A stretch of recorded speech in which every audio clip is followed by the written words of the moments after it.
Assalamu alaikum dear students, welcome to the platform of Nanika. It's me, I'm your host Mohammad Zulkarnain. तो students आज के इस video के अंदर हम अपनी फर्स्ट ईयर बायोलॉजी की जो हमारी न्यू बुक है इसके चैप्टर नंबर 3 सेल्स एंड सब सेलुलर ऑर्गेनाइल्स, इसमें बच्चों हम नेक्स्ट टॉपिक स्टार्ट करेंगे जिसका टाइटल है pathways of cell signals from outside to inside.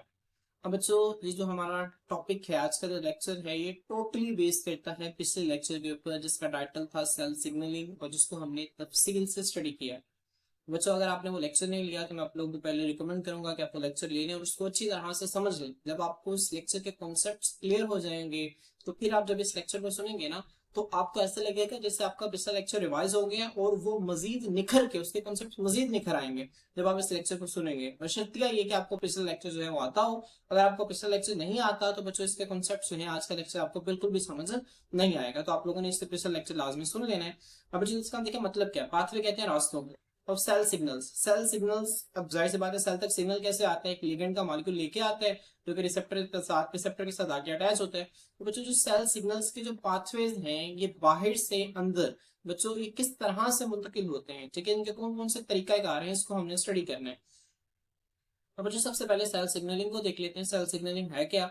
Cell signalling pathways में बच्चों क्या आता है, इसमें इन्वॉल्व शामिल है द ट्रांसमिशन ऑफ सिग्नल्स की मुंतकली from the sales exterior to its interior, cell के बाहर वाली साइड से सेल के अंदर वाली साइड तक, resulting in a specific cellular response, ताकि खास सेलुलर रिस्पॉन्स को जन्म दिया जा सके, खास सेलुलर रिस्पॉन्स को क्रिएट किया जा सके। अब बच्चों इस डायग्राम को जो कि हमने पिछले लेक्चर में देखी थी इसको दोबारा देखते हैं।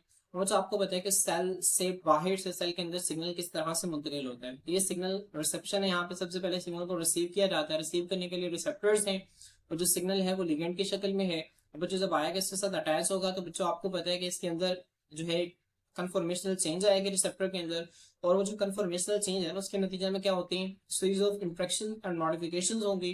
बच्चों फिर क्या होगा, सिग्नल ट्रांसडक्शन का एक प्रोसेस है जिसमें series of interaction and modifications होंगी बच्चों। और वो जो सिग्नल है ना फिर वो आगे क्या करेगा, सेकंड मैसेंजर के मॉलिक्यूल जनरेट करेगा, फिर वो आगे जाके सेलुलर रिस्पॉन्स जनरेट करेंगे।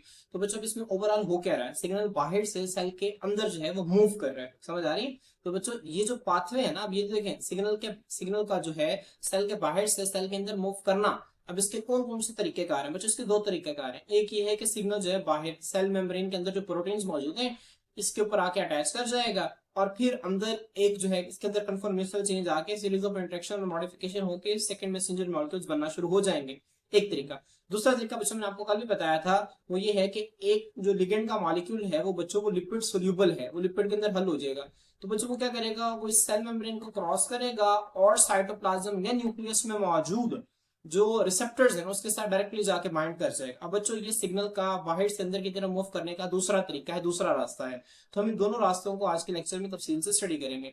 अब बच्चों मैं इस डेफिनेशन को दोबारा पढ़ रहा हूँ कि सेल सिग्नलिंग पाथवेज में क्या है, इसमें शामिल है ट्रांसमिशन मुंतकिल होना सिग्नल्स का from the sales exterior to its interior, cell के बाहर से सेल के अंदर तक सिग्नल का मुंतकिल होना।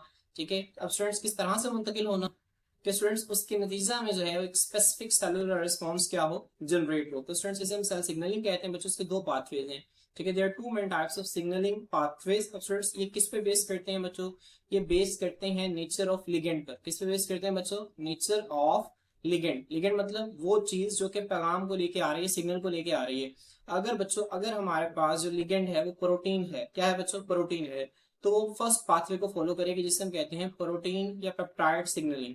ठीक है, और बच्चों अगर हमारे पास लिगेंड का मॉलिक्यूल है वो बच्चों क्या है, एक स्टेरॉइड है बच्चों। क्या है स्टेरॉइड, स्टेरॉइड मतलब लिपिड है। मैं इसको आपको बताता हूँ आपको स्टेरॉइड या लिपिड्स क्या होते हैं। तो बच्चों वो इस दूसरे पाथवे को फॉलो करेंगे। तो स्टूडेंट्स आए अब हम जो है इनको एक एक पाथवे को हम डिटेल से स्टडी करते हैं। सबसे पहला जो पाथवे है दिस इज द प्रोटीन या पेप्टाइड सिग्नलिंग। बच्चों आपको पता है कि जो प्रोटीन्स हैं किससे मिलकर बने होते हैं, ठीक है, they are made up of amino acids. और बच्चों आपको पता है पेप्टाइड क्या होते हैं, बच्चों पेप्टाइड बेसिकली प्रोटीन्स को ही कहते हैं क्योंकि दो अमाइनो एसिड्स को जो जोड़ने वाली जो चीज होती है ना बच्चों, इसे हम कहते हैं पेप्टाइड बॉन्ड। क्या कहते हैं बच्चों, पेप्टाइड बॉन्ड। और आपको ये भी पता है कि हम प्रोटीन्स को क्या कहते हैं, हम कहते हैं पॉलीपेप्टाइड्स भी कहते हैं। क्यों बच्चों, क्योंकि इसके अंदर बहुत सारे पेप्टाइड बॉन्ड्स मौजूद होते हैं। तो बच्चों चाहे प्रोटीन की बात हो चाहे पेप्टाइड की बात हो, ठीक है, बात एक ही है। ठीक है, वो चीज जो कि अमीनो एसिड्स के आपस में मिलने से बनती है। तो बच्चों प्रोटीन पेप्टाइड सिग्नलिंग में जो लिगेंड का मॉलिक्यूल होगा हमारे पास ये क्या होगा, एक प्रोटीन होगी बच्चों आए अब इसके ना देखें आपकी बुक के अंदर इसके पॉइंट्स नहीं बने हुए, तो बच्चों आप लोगों ने ना इसको तीन तीन स्टेप्स के अंदर जो है इसको डिवाइड कर लेना है। सेम वही चीज जिसको हम जब हमने सेल सिग्नलिंग पढ़ी थी, तो वहां पे हमने सेल सिग्नलिंग के तीन स्टेप्स पढ़े थे। सबसे पहले सिग्नल रिसेप्शन था, फिर सिग्नल ट्रांसडक्शन और फिर सेलुलर रिस्पॉन्स। तो बच्चों इसी तरह जो प्रोटीन पेप्टाइड सिग्नलिंग है ना, अब बेसिकली एक पाथवे है ना, तो बच्चों इस पाथवे के अंदर भी तीन स्टेप्स होंगे। पहला क्या है बच्चों, सिग्नल रिसेप्शन है, दूसरा क्या होगा सिग्नल ट्रांसडक्शन और तीसरा क्या होगा सेलुलर रिस्पॉन्स। तो बच्चों जो लाइंस मैंने यहाँ पे लिखी हुई आप लोगों ने इस तरह से अपने बुक के ऊपर पॉइंट्स बना लेने हैं। बच्चों देखें सिग्नल रिसेप्शन क्या है, प्रोटीन्स और पेप्टाइड सिग्नलिंग मॉलिक्यूल्स और वाटर सोल्यूबल। बच्चों आपको पता है कि जो प्रोटीन्स होती हैं या पेप्टाइड सिग्नलिंग, प्रोटीन या पेप्टाइड बच्चों यहाँ पे क्यों लिख रहे हैं, क्योंकि बाज़ औक़ात क्या होता है जो लिगेंड का मॉलिक्यूल होता है ना वो प्रोटीन नहीं होता, बल्कि वो सिर्फ कुछ अमाइनो एसिड से मिलकर बना होता है, इसी वजह से उसे पेप्टाइड कह रहे हैं। ठीक है, क्योंकि हम प्रोटीन तो नहीं ना कह सकते, प्रोटीन तो जब काफी सारे अमाइनो एसिड्स आपस में मिलेंगे तो प्रोटीन्स बनती हैं, क्योंकि बच्चों अगर कुछ अमाइनो एसिड्स जब आपस में मिले होंगे तो वो पेप्टाइड होगा, वो प्रोटीन नहीं होगी। बच्चों प्रोटीन या पेप्टाइड जो सिग्नलिंग के है बच्चों, इसमें क्या है जो मॉलिक्यूल्स है ना बच्चों, ये क्या होते हैं वाटर सोल्यूबल होते हैं, पानी के अंदर हल हो सकते हैं। और बच्चों आपको पता है कि वो मॉलिक्यूल्स जो कि वाटर सोल्यूबल होते हैं, क्या वो सेल मेम्ब्रेन जो कि लिपिड बायलेयर से बनी हुई है, क्या वो उसे क्रॉस कर सकते हैं बच्चों? बिल्कुल भी नहीं कर सकते, क्योंकि वाटर सोल्यूबल मॉलिक्यूल्स लिपिड्स के अंदर तो हल हो ही नहीं सकते। तो बच्चों जब उसके अंदर डिसॉल्व नहीं हो सकते तो इसको क्रॉस भी नहीं कर सकते। तो बच्चों यहाँ लिखा हुआ देखें, so they can not pass to the plasma membrane, इसी वजह से प्लाज्मा मेम्ब्रेन से अब बच्चों से प्लाज्मा मेम्ब्रेन से नहीं गुजर सकते। इसका मतलब ये है कि इनके जो रिसेप्टर्स हैं प्लाज्मा मेम्ब्रेन से बाहर पड़े होंगे। तो यहाँ पे देखें व्हेन सच लिगेंड, जब ऐसा जो लिगेंड है बच्चों, लिगेंड क्या है इसको भूलना नहीं है आपने, लिगेंड हम कहते हैं वो केमिकल जो कि सिग्नल को लेके आ रहा है। अब बच्चों यहाँ पे जाहिर सी बात है वो क्या है, वो प्रोटीन है फिर पेप्टाइड है। तो बच्चों जब ऐसा लिगेंड जो कि वाटर के अंदर जो है वो सोल्यूबल है और लिपिड के अंदर इनसोल्यूबल है और वो प्लाज्मा मेम्ब्रेन के अंदर से नहीं गुजर सकता, तो बच्चों ऐसा लिगेंड जब क्या करेगा, सेल सरफेस को, सेल की सतह को बच्चों क्या करेगा, अप्रोच करेगा। तो बच्चों it binds to the specific receptor on plasma membrane, plasma membrane के ऊपर खास किस्म की प्रोटीन्स की शक्ल में बच्चों वो जो रिसेप्टर है ना, ठीक है, उस लिगेंड के रिसेप्टर्स मौजूद होंगे प्लाज्मा मेम्ब्रेन में, खास किस्म की प्रोटीन्स ठीक है स्ट्रक्चर की वजह से उसके साथ आके क्या हो जाएगा, अटैच हो जाएगा। तो आप लोगों ने इसको ध्यान में रखने का बहुत आसान है। सिग्नल रिसेप्शन कैसे होगी प्रोटीन पेप्टाइड सिग्नलिंग के अंदर, तो ऐसी बात है वो जो लिगेंड का मॉलिक्यूल है वो वाटर सोल्यूबल है और लिपिड इनसोल्यूबल है। जब वो लिपिड के अंदर हल नहीं हो सकता तो वो सेल मेम्ब्रेन की लिपिड बायलेयर को क्रॉस भी नहीं कर सकता। जब वो क्रॉस नहीं कर सकता इसका मतलब है कि उसके जो रिसेप्टर्स हैं वो सेल मेम्ब्रेन की सतह के ऊपर होने चाहिए। तो बच्चों इसी वजह से जब उसके ऊपर होते हैं तो बड़े आराम से आके उसके साथ अटैच हो जाता है। बच्चों यहाँ पे देखिए मैंने आप लोगों के लिए डायग्राम शो कर दिया ताकि आपको मजीद बेहतर समझ आती है। सेल मेम्ब्रेन का स्ट्रक्चर था बच्चों, ये लिपिड बायलेयर थी और ये बच्चों ऐसी चीजों को गुजरने नहीं देती जो कि इसके अंदर डिसॉल्व नहीं हो सकती। तो बच्चों ये वाटर सोल्यूबल मॉलिक्यूल्स को तो बिल्कुल भी गुजरने नहीं देती। तो बच्चों उनके लिए क्या है, उनके लिए खास किस्म के प्रोटीन्स होती हैं, ठीक है, जो कि प्रोटीन्स क्या करती है, हेल्प करती है। बच्चों इनमें से प्रोटीन्स के अलग अलग फंक्शन है, कुछ प्रोटीन्स क्या करती हैं और रिसेप्टर्स को अपने साथ बाइंड कर लेती हैं। जैसे ही वो अपने साथ बाइंड करती हैं आपको बच्चों पता है कि क्या होता है, फिर इसके अंदर एक कन्फॉर्मेशनल चेंज आता है, ठीक है, और वो कन्फॉर्मेशनल चेंज आगे एक सीरीज ऑफ इंट्रैक्शंस और मॉडिफिकेशंस के नतीजा में सेकंड मैसेंजर मॉलिक्यूल्स को जनरेट करते हैं। बच्चों सारी चीजें जो है पिछले लेक्चर वाली हैं जो मैं आपको बता रहा हूँ। बच्चों आगे देखें सिग्नल ट्रांसडक्शन हम देखते हैं। सेकंड स्टेप क्या है, सिग्नल ट्रांसडक्शन। आपको पता है कि सेल सिग्नलिंग का सेकंड स्टेप यही होता है। अब सेल सिग्नलिंग के हम पाथवे पढ़ रहे हैं, पहला पाथवे हम पढ़ रहे हैं प्रोटीन पेप्टाइड सिग्नलिंग। बच्चों इसमें हमने पहला स्टेप देखा प्रोटीन पेप्टाइड सिग्नलिंग में, पहला स्टेप क्या है बच्चों, ठीक है, सिग्नल रिसेप्शन। दूसरा क्या है, सिग्नल ट्रांसडक्शन, सिग्नल को मुंतकिल करना। अब बच्चों जब वो लिगेंड जो है वो रिसेप्टर के साथ बाइंड कर जाएगा तो फिर क्या होगा, कन्फॉर्मेशनल चेंज। कन्फॉर्मेशनल चेंज मतलब रिसेप्टर की शेप के अंदर एक तब्दीली आएगी, ठीक है, conformational change in the receptor protein. बच्चों रिसेप्टर के प्रोटीन के अंदर जब उसकी शेप के अंदर एक तब्दीली आएगी तो एक्टिवेट हो जाएगी, क्या हो जाएगी, एक्टिवेट हो जाएगी। अब बच्चों जब एक्टिवेट होगी तो उसके अंदर कई तरह के क्या होंगे, कई सारे रिएक्शंस होंगे, कई सारी मॉडिफिकेशन होंगे, इंट्रैक्शंस होंगी, जिनके नतीजा में बच्चों फिर सेकंड मैसेंजर मॉलिक्यूल्स जनरेट होंगे। तो यहाँ पे देखेंगे एक्टिवेटेड रिसेप्टर क्या करेगा बच्चों, ट्रिगर्स। ट्रिगर्स का मतलब क्या होता है, शुरू करना, ठीक है। ट्रिगर्स का मतलब क्या होता है, शुरू करना। बच्चों ट्रिगर आप इस तरह से लें कि जिस तरह आप गैस को ऑन करें, ठीक है, आप गैस, अब चूल्हे से गैस निकल रही है, अब जाहिर सी बात है वो आग नहीं बनी, आग कब बनेगी, जब आप उसको हल्की सी आग देंगे तो वो जो गैस है ना, ठीक है, वो फिर बर्न होने लग जाएगी, जलने लग जाएगी। तो बच्चों को जो थोड़ी सी आग थी ना, आपने वो ट्रिगर किया आपने, ठीक है। तो कुछ रिएक्शन ऐसे होते हैं जिनको सिर्फ थोड़ी सी एनर्जी, ठीक है, ये थोड़ा सा ट्रिगर रिक्वायर होता है, जिसके बाद वो खुद ब खुद चलते रहते हैं। तो बच्चों बिल्कुल इसी तरह से सिग्नल ट्रांसडक्शन में क्या किया, जो एक्टिवेटेड रिसेप्टर है वो रिएक्टिवेट कैसे हुआ, जब इसके अंदर कन्फॉर्मेशनल चेंज आया। और कन्फॉर्मेशनल चेंज कब आया बच्चों, जब लिगेंड का मॉलिक्यूल इसके साथ आके अटैच हुआ। तो बच्चों इसने क्या किया, series of reactions within the cell, cell के अंदर जो सीरीज ऑफ रिएक्शंस हो रहे हैं उसको ट्रिगर किया। सीरीज ऑफ रिएक्शंस के नतीजे में बच्चों आपको बताया कि एक मॉलिक्यूल से दूसरा फर्स्ट ये मॉलिक्यूल है, इससे जो है वो ये मॉलिक्यूल बना, इससे जो है बच्चों फर्ज करें कि ये मॉलिक्यूल बना। अब मैं इसकी शेप्स इस वजह से बना रहा हूँ क्योंकि हम इनके नाम नहीं ले सकते। नाम क्यों नहीं ले सकते बच्चों? क्योंकि वो नाम जो है काफी ठीक है लेंथी हैं और ट्रिकी नेम्स हैं, और वो आप लोगों की अंडरस्टैंडिंग जो है वो नहीं होगी उन नाम के साथ। इसी वजह से हम शेप्स की मदद से हम आप लोगों को समझाने की कोशिश कर रहे हैं कि किस तरह से एक सीरीज ऑफ रिएक्शंस होते हैं, फिर क्या होता है बच्चों, इसके नतीजा में सेकंड मैसेंजर मॉलिक्यूल्स बनते हैं, और उनके नाम क्या है? साइक्लोएडेनोसिन मोनोफॉस्फेट, इनोसिटोल ट्राइफॉस्फेट, इसके अलावा कैल्शियम आयंस। यहाँ पे देखिए these रिएक्शंस क्या करते हैं बच्चों? Generate second messengers like cyclic adenosine monophosphate. तो बच्चों मैं उम्मीद करता हूँ कि आप लोगों को इसकी भी समझ आ गई होगी। अब बच्चों जो प्रोटीन पेप्टाइड सिग्नलिंग है ना, इसका जो लास्ट स्टेप है, this is a cellular response. अब बच्चों सेलुलर रिस्पांस में क्या होगा?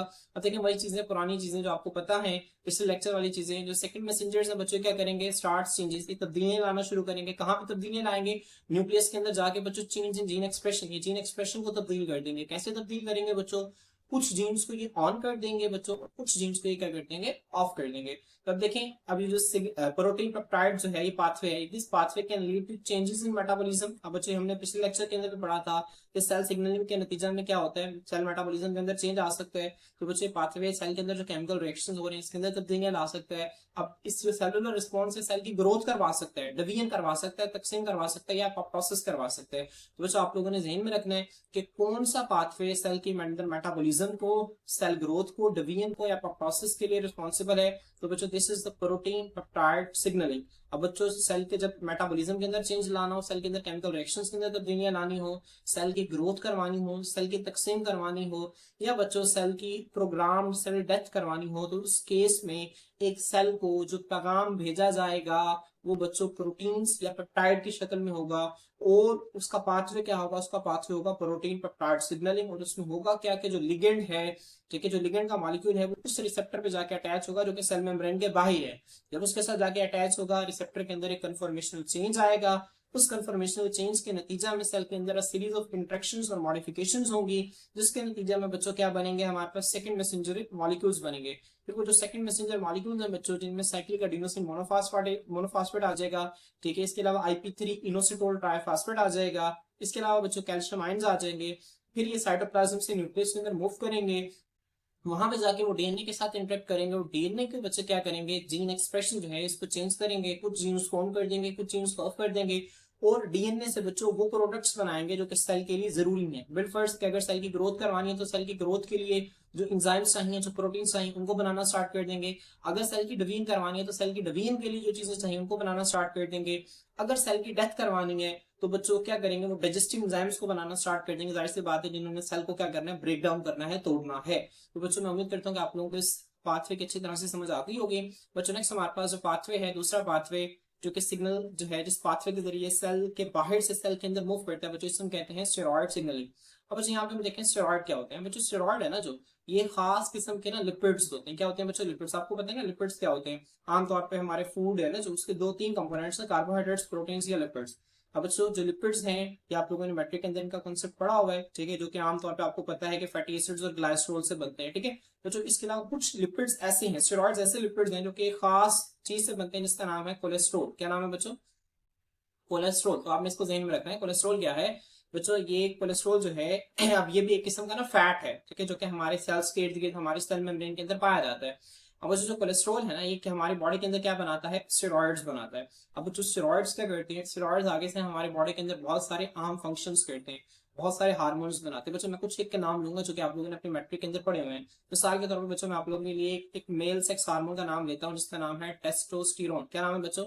टेस्टोस्टेरोन। अब आपको पता है, ठीक है, ये क्या है? ये बेसिकली मेल सेक्स हार्मोन है जो कि मेल्स के अंदर सेकेंडरी सेक्सुअल कैरेक्टर्स को डेवलप करवाता है, ठीक है, जिसमें क्या आ जाता है? कॉर्सिनस, आवाज का भारीपन, कॉर्सिनस ऑफ वॉइस सिस्टम कहते हैं। इसके अलावा ग्रोथ ऑफ बियर्ड, दाढ़ी का ग्रो करना, ठीक है, इसके अलावा जो है वो स्पर्म्स की प्रोडक्शन करना, ये सब टेस्टोस्टेरोन का काम है। इसके अलावा बच्चों मैं नाम लेता हूँ फीमेल सेक्स हार्मोन जो है, इसका नाम है एस्ट्रोजन। क्या नाम है बच्चों? एस्ट्रोजन। एस्ट्रोजन के अलावा मैं एक और नाम ले लेता हूँ, एक और हार्मोन जिसका नाम है प्रोजेस्टेरोन। अब बच्चों ये हार्मोन भी क्या है? ये दोनों हार्मोन्स जो हैं ये स्टेरॉइड से मिलकर बनते हैं। किससे मिलकर बनते हैं बच्चों? स्टेरॉइड से मिलकर बनते हैं। एस्ट्रोजन आपको पता है, एस्ट्रोजन और प्रोजेस्टेरोन के अपने अपने काम है। ये फीमेल्स में डिफरेंट जो है इंपॉर्टेंट फंक्शंस परफॉर्म करवाते हैं। डेवलपमेंट ऑफ ब्रेस्ट हो गया, ठीक है, एग की प्रोडक्शन हो गई, इसके अलावा ठीक है, प्रोडक्शन ऑफ लॉन्ग हेयर्स, और जितने भी सेकेंडरी फीमेल सेक्सुअल कैरेक्टर्स हैं बच्चों, उन सब के अंदर ये किसी ना किसी तरह से इन्वॉल्व होते हैं बच्चों। इसके अलावा मैं अगर आपके लिए मजीद आपको स्टेरॉइड्स की मैं एग्जांपल दूं जो कि हमारे बॉडी के अंदर हार्मोन्स हैं बच्चों, आपने पढ़े कोर्टिकोस्टेरॉइड्स, याद है कोर्टिकोस्टेरॉइड्स, जो कि कहाँ से निकलते थे, शाबाश मुझे बताएं कहाँ से निकलते थे कोर्टिकोस्टेरॉइड्स, मैट्रिक पढ़ के आए हैं आप लोगों ने, भूलना नहीं है, ठीक है बच्चों। हमारी किडनीज के ऊपर ग्लैंड्स होते थे, फर्स्ट थिंग हमारी किडनी है ना, तो हमारी किडनी के ऊपर बच्चों इस तरह से ट्रायंगुलर शेप के अंदर ग्लैंड्स होते हैं, इन्हें हम कहते हैं एड्रीनल ग्लैंड्स। क्या कहते थे बच्चों, एड्रीनल ग्लैंड्स। इन एड्रीनल ग्लैंड से बच्चों एक हार्मोन निकलते थे जिन्हें हम कहते थे कोर्टिकोस्टेरॉइड्स। क्या कहते थे, कोर्टिकोस्टेरॉइड्स। तो बच्चों मैंने आपके सामने जो कुछ हार्मोन्स के नाम लिए बच्चों, ये सारे के सारे जो है वो स्टेरॉइड से मिलकर बनते हैं, और स्टेरॉइड किससे मिलकर बनते हैं, कोलेस्ट्रॉल से मिलकर बनते हैं, ठीक है। तो आप लोगों ने इनको ध्यान में रखना है कि कितने इंपॉर्टेंट है स्टेरॉइड्स। अब बच्चों स्टेरॉइड सिग्नलिंग में क्या है, जो हमारा लिगेंड है वो बच्चों वो स्टेरॉइड होगा। स्टेरॉइड से क्या मुराद है बच्चों, वो इन्हीं हार्मोन्स में से फर्स्ट कर लेते हैं कोई एक हार्मोन हो सकता है, ठीक है। तो बच्चों जब अब ये जो स्टेरॉइड, जब लिगेंड हमारा स्टेरॉइड होगा, इन्हीं हार्मोन्स में से कोई एक हार्मोन प्रेफर्स करने, वो टेस्टोस्टेरोन है, तो बच्चों वो किस तरह से ठीक है सेल को अपना पैगाम देगा, सेल को सिग्नलिंग को किस तरह से देगा, हमने इसको देखना है। तो बच्चों आपको पता है स्टेरॉइड्स जो है ये लिपिड्स हैं, ये कोलेस्ट्रॉल से मिलकर बने हुए हैं, और आपको ये भी पता है कि जो सेल मेम्ब्रेन की लिपिड बाइलेयर है वो भी लिपिड है। तो बच्चों ये जो स्टेरॉइड्स हैं ये सेल मेम्ब्रेन से बड़े आराम से फ्लो कर जाएंगे, बड़े आराम से गुजर जाएंगे, सेल मेम्ब्रेन इसको बिल्कुल भी रुकावट पेश नहीं करेगी। तो बच्चों होता क्या है यहाँ पे, देखिए आपको नजर आ रहा है, मैंने आप लोगों के लिए बड़ी खूबसूरत डायग्राम ढूंढी है, बड़ी प्यारी डायग्राम है, और आपको बड़ी अच्छी अंडरस्टैंडिंग हो जाएगी। आप लोगों ने ना इसको स्क्रीनशॉट ले लेना, इसको पकड़ के, बहुत इंपॉर्टेंट है, बहुत आसान आपको कॉन्सेप्ट इसका स्टेरॉइड सिग्नलिंग का मैं कहता हूँ कि सारा कॉन्सेप्ट क्लियर हो जाना इस डायग्राम से। देखिए एक स्टेरॉइड हार्मोन है बच्चों, ठीक है, जो कि आपको यहाँ पे नजर आ रहा है, बेसिकली कोलेस्ट्रॉल का स्ट्रक्चर है जो कि आपको यहाँ पे शो हो रहा है। अब जो जब ये स्टेरॉइड हार्मोन यहाँ पे आया, सेल के अंदर आया, अब जो अब यहाँ पे देखें सेल मेम्ब्रेन है, सेल मेम्ब्रेन के ऊपर इसके रिसेप्टर्स नहीं होते बल्कि आराम से गुजर के साइटोप्लाज्म में आ जाता है। अब जो स्टेरॉइड हार्मोन के जो रिसेप्टर्स है ना, ये या तो साइटोप्लाज्म में हो सकते हैं या फिर ये न्यूक्लियस पे हो सकते हैं। कहाँ पे हो सकते हैं, नंबर 1 साइटोप्लाज्म, नंबर 2 न्यूक्लियस, इन दोनों में से कहीं भी इनके रिसेप्टर्स हो सकते हैं। अब बच्चों बिलफर्स कि अगर इस स्टेरॉइड का रिसेप्टर न्यूक्लियस के अंदर पड़ा है, तो स्टेरॉइड डायरेक्टली जाके न्यूक्लियर पोर्स के जरिए न्यूक्लियस में जाके उन रिसेप्टर्स के साथ अटैच हो जाएगा, समझ आई। अगर बच्चों इसका रिसेप्टर न्यूक्लियस में नहीं बल्कि साइटोप्लाज्म में पड़ा है, तो पहले ही यहाँ से आएगा साइटोप्लाज्म में, साइटोप्लाज्म इसके साथ अटैच होगा, अटैच होने के बाद बच्चों फिर दोबारा न्यूक्लियस के अंदर आ जाएगा। मेरी बात समझ में आ रही है, मतलब इसने अपने रिसेप्टर को लेके न्यूक्लियस के अंदर आना है, कहाँ पे आना है, न्यूक्लियस के अंदर आना है, रिसेप्टर को लेके आना है अपने साथ, इसको ध्यान में रखना है। स्टेरॉइड सिग्नलिंग पाथवे में जो लिगेंड है, जो हमारा लिगेंड, जो कि कोई भी स्टेरॉइड हार्मोन हो सकता है, प्रोजेस्टेरोन हो सकता है, एस्ट्रोजन हो सकता है, कोर्टिकोस्टेरॉइड्स हो सकते हैं बच्चों, ये अपने रिसेप्टर के साथ बाइंड करके एक चीज बनाते हैं जिसे हम कहते हैं रिसेप्टर हार्मोन कॉम्प्लेक्स। क्या कहते हैं बच्चों, रिसेप्टर हार्मोन कॉम्प्लेक्स। मेरे साथ दोबारा रिपीट करें, जब ये स्टेरॉइड हार्मोन जब अपने रिसेप्टर के साथ मिलेगा तो रिसेप्टर हार्मोन कॉम्प्लेक्स बनाएगा बच्चों। फिर ये जो रिसेप्टर हार्मोन कॉम्प्लेक्स है, अगर ये न्यूक्लियस के अंदर पड़ा हुआ, पहले इसका रिसेप्टर न्यूक्लियस के अंदर मौजूद है तो डायरेक्ट आके बाइंड कर जाएगा। अगर इसका रिसेप्टर साइटोप्लाज्म में पड़ा हुआ है तो पहले ही जाके साइटोप्लाज्म इसके साथ बाइंड करेगा, और फिर इसको लेके ये जो कॉम्प्लेक्स बना ना रिसेप्टर, जो हार्मोन कॉम्प्लेक्स बना, फिर ये पूरे का पूरा कॉम्प्लेक्स न्यूक्लियस के अंदर आ जाएगा। अब बच्चों न्यूक्लियस के अंदर आने के बाद ये क्या करेंगे, न्यूक्लियस के अंदर जो डीएनए मौजूद है बच्चों, इसको तंग करेंगे, इसके साथ इंटरेक्ट करेंगे। अब यहाँ पे वो जीन एक्सप्रेशन करवाएंगे, जीन एक्सप्रेशन को चेंज करेंगे, कुछ जाहिर सी बात है कुछ जीन्स को ऑन कर देंगे, कुछ जीन्स को ऑफ कर देंगे। अब जिन जीन्स को ऑन करेंगे जाहिर सी बात है जो उस जीन को क्या करेंगे, एक्सप्रेस करेंगे। और मैंने आपको पहले बताया कि जीन एक्सप्रेशन का क्या मतलब होता है, जीन एक्सप्रेशन का मतलब होता है कि जीन से प्रोटीन्स बनाना, और जीन आपको पता है क्या है, पार्ट ऑफ डीएनए है। तो पहले डीएनए से बच्चों क्या बनेगा, मैसेंजर आरएनए, और मैसेंजर आरएनए से फिर क्या बनेगी, प्रोटीन्स बनेगी। क्लियर। तो बच्चों आपने इसको ध्यान में रखना है। यहाँ पे देखिए ये डीएनए है, डीएनए से क्या बना, मैसेंजर आरएनए, मैसेंजर आरएनए से बच्चों आगे क्या बनी, ये ट्रांसलेशन हुई तो इससे क्या बन गई बच्चों, प्रोटीन्स बन गई। ठीक है, तो देखें कितना आसान है और आप लोगों ने इसे अच्छी तरह से समझ लेना। बच्चों नेक्स्ट देखें, अब इसको थ्योरी से रीड करते हैं। लेकिन सिग्नल रिसेप्शन में क्या कहते हैं, वो कहते हैं बच्चों स्टेरॉइड हार्मोन। अब बच्चों स्टेरॉइड हार्मोन्स कौन से होते हैं, मैंने आप लोगों को बता दिया, आप लोगों को भूले नहीं चाहिए स्टेरॉइड हार्मोन्स कौन कौन से होते हैं। मैंने आपको कुछ नाम बताएं, प्रोजेस्टेरोन आपने याद रखना है, एस्ट्रोजन, ठीक है, इसके अलावा टेस्टोस्टेरोन, इसके अलावा कोर्टिकोस्टेरॉइड्स, ये कुछ हार्मोन्स मैंने आपको बताए बच्चों स्टेरॉइड हार्मोन्स हैं। बीइंग लिपोफिलिक, बच्चों लिपो मतलब लिपिड्स, फिलिक कहते हैं लवर को, लिपोफिलिक मतलब लिपिड लवर होने की वजह से, लिपिड के अंदर सोल्यूबल होने की वजह से कैन डिफ्यूज, डिफ्यूज का मतलब क्या होता है बच्चों, और बड़े आराम से गुजर सकते हैं वहां से, ठीक है, बड़े आराम से गुजर जाएंगे through the plasma membrane. Plasma membrane of the target cell, जिस सेल को वो टारगेट करना चाहते हैं उसके प्लाज्मा मेम्ब्रेन में से बड़े आराम से वो गुजर जाए। फिर क्या होगा बच्चों, वंस इनसाइड, एक मरतबा जब अंदर आ गए, they bind to specific intracellular receptors, तो बच्चों को क्या करेंगे, वो खास किस्म के सेल के अंदर मौजूद रिसेप्टर से क्या करेंगे बच्चों, वो बाइंड करेंगे, वो मिल जाएंगे लोकेटेड इन द साइटोप्लाज्म और न्यूक्लियस, जो कि साइटोप्लाज्म में मौजूद हो सकते हैं या न्यूक्लियस में मौजूद हो सकते हैं। बच्चों ये वही बात जो मैंने आपको पहले बताई थी कि इनके रिसेप्टर या तो साइटोप्लाज्म में पड़े होंगे या फिर न्यूक्लियस में पड़े होंगे। ठीक है, अगर साइटोप्लाज्म में पड़ा है तो वो रिसेप्टर को साथ लेके न्यूक्लियस के अंदर आ जाएगा, इसको आपने ध्यान में रखना है। ठीक है, देखिए कितना आसान है। और बच्चों इसमें सेकंड स्टेप क्या है, सिग्नल ट्रांसडक्शन। आप लोगों ने इनके पॉइंट्स बना लेने हैं। ठीक है, पॉइंट्स बनाना नहीं भूलना आपने। देखिए दिस बाइंडिंग, अब जब वो जो स्टेरॉइड हार्मोन है जो कि लिगेंड है हमारा, जब बच्चों को रिसेप्टर के साथ बाइंड करेगा तो उसके नतीजा में क्या बनेगा, result in the formation of active receptor hormone complex. तो उसके नतीजा में बच्चों एक रिसेप्टर हार्मोन कॉम्प्लेक्स बन जाएगा जो कि एक्टिव हो जाएगा, एक्टिवेट हो जाएगा।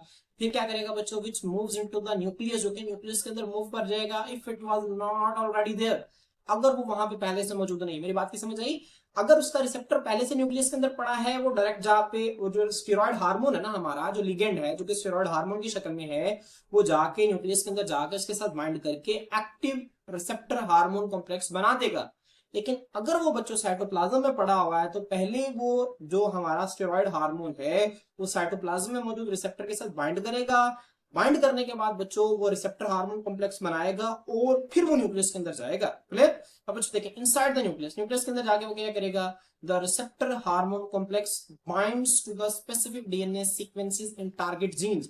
अब जिन जीन्स को बच्चों उसने टारगेट करना है, जिन जीन्स को उसने ऑन करना है, ऑफ करना है, उन जीन्स को जाके बच्चों डीएनए की सीक्वेंस के अंदर देखेगा। अब जाहिर सी बात है, जीन क्या है, पार्ट ऑफ डीएनए है ना सेल के अंदर, तो ठीक है बहुत सारा डीएनए पड़ा हुआ है जिसके अंदर बहुत सारी इंफॉर्मेशन है, लेकिन वो सब सारी इंफॉर्मेशन को नहीं छेड़ेगा, वो सिर्फ उस पर्टिकुलर इंफॉर्मेशन को छेड़ेगा जिसकी उसकी जरूरत है या जिसको उसने चेंज करना है। ठीक है, तो वो डीएनए सीक्वेंस में जो खास टारगेट जीन्स है ना बच्चों, उसके साथ जाके क्या कर जाएगा, बाइंड। तो बच्चों यहाँ पे सिग्नल, अब ये स्टेरॉइड सिग्नलिंग का जो स्टेरॉइड सिग्नलिंग है हमारे पास, इसका सेकंड स्टेप मुकम्मल हो गया, सिग्नल ट्रांसडक्शन। अब बच्चों हम इसका जो थर्ड स्टेप है उसको देखते हैं। मुझे यहाँ पे देखें, यहाँ पे आपको थर्ड स्टेप शो हो रहा है, यहाँ पे आपने थर्ड स्टेप यहाँ से लेकर यहाँ तक लिखना है, या आप बुक से देख सकते हैं इसे। थर्ड स्टेप में बस आप हेडिंग बनाएंगे सेलुलर रिस्पांस की, यहाँ पे क्या लिखेंगे, this binding regulates the transcription of this genes. अब जब जो रिसेप्टर हार्मोन कॉम्प्लेक्स है वो डीएनए में मौजूद खास किस्म की जीन्स के साथ बाइंड कर जाएगा, अटैच हो जाएगा, तो बच्चों को क्या करेगा, उन जीन्स की ट्रांसक्रिप्शन को रेगुलेट करेगा। ट्रांसक्रिप्शन का क्या मतलब होता है बच्चों, डीएनए से मैसेंजर आरएनए का बनना, इससे हम क्या कहते हैं, ट्रांसक्रिप्शन कहते हैं। तो बच्चों ट्रांसक्रिप्शन को कंट्रोल करेगा। फिर क्या करेगा बच्चों, लीडिंग टू इंक्रीज और decrease production of specific protein, खास प्रोटीन्स की प्रोडक्शन को या तो बच्चों को बढ़ा देगा या कम कर देगा। क्योंकि जाहिर सी बात है, ये जो स्टेरॉइड और ये जो स्टेरॉइड रिसेप्टर का जो कॉम्प्लेक्स बना बच्चों, ये क्या करेगा, जब ठीक है जब ये जीन एक्सप्रेशन को चेंज करेगा, तो जीन एक्सप्रेशन को चेंज करने से मराद ये है कि वो कुछ जीन्स को ऑन कर सकता है, कुछ जीन्स को ऑफ कर सकता है। तो बच्चों जिन जीन्स को ऑन करेगा, इसका मतलब ये है कि वहां से मैसेंजर आरएनए बनेगा और वहां से प्रोटीन्स की तादाद ज्यादा बनेगी। तो बच्चों जहां पे जीन्स को ऑफ करेगा, इसका मतलब ये है कि वहां पे ठीक है वो जो जीन्स है ना उसकी ट्रांसक्रिप्शन भी रुक जाएगी और उन प्रोटीन्स की प्रोडक्शन भी क्या हो जाएगी, कम हो जाएगी। तो बच्चों आप लोगों के बुक के ऊपर जो है ये डायग्राम शो की हुई, आप लोग इसे देख सकते हैं। ठीक है, और बच्चों मैंने आप लोगों को वहां पे बुक में भी डायग्राम दिखाई है, स्लाइड्स में भी डायग्राम दिखाई थी, आप लोग वहां से भी इसको देख सकते हैं और अपने कॉन्सेप्ट्स को मजीद क्लियर कर सकते हैं। तो बच्चों लास्ट पे जो है हम इसको एक मिनट दोबारा देख लेते हैं। यहाँ पे तो देखेंगे स्टेरॉइड हार्मोन था, ये क्या करेगा, सेल मेम्ब्रेन को क्रॉस करके, प्लाज्मा मेम्ब्रेन को क्रॉस करके यहाँ पे आ जाएगा रिसेप्टर। अगर इसका रिसेप्टर न्यूक्लियस में मौजूद है तो उसके साथ जाके बाइंड कर जाएगा। अगर न्यूक्लियस में मौजूद नहीं और साइटोप्लाज्म में मौजूद है तो इसके साथ बाइंड करके फिर न्यूक्लियस के अंदर जाएगा। फिर ये बच्चों रिसेप्टर हार्मोन कॉम्प्लेक्स बना देगा। फिर ये बच्चों रिसेप्टर हार्मोन कॉम्प्लेक्स जो है ये डीएनए के साथ इंटरेक्ट करेगा। डीएनए के साथ इंटरेक्शन के नतीजा में बच्चों यहाँ पे इसकी क्या होगी, ठीक है डीएनए की जीन्स है ना जो, कुछ जीन्स को ऑन कर देगा, कुछ जीन्स को ऑफ कर देगा। अब बच्चों जो जीन्स ऑन होंगी उनके ट्रांसक्रिप्शन ज्यादा हो जाएगी, उनकी प्रोटीन्स भी ज्यादा बनेंगे, और जो जीन्स ऑफ होंगे उनके ट्रांसक्रिप्शन नहीं होगी तो उनकी प्रोटीन्स की प्रोडक्शन भी क्या हो जाएगी, कम हो जाएगी। तो बच्चों आप लोगों ने इसे ध्यान में रखना है। यहाँ पे हमारा लेक्चर जो है वो खत्म होता है। इंशाल्लाह नेक्स्ट वीडियो के अंदर नेक्स्ट टॉपिक के साथ आपकी खिदमत में हाजिर होते हैं। अल्लाह।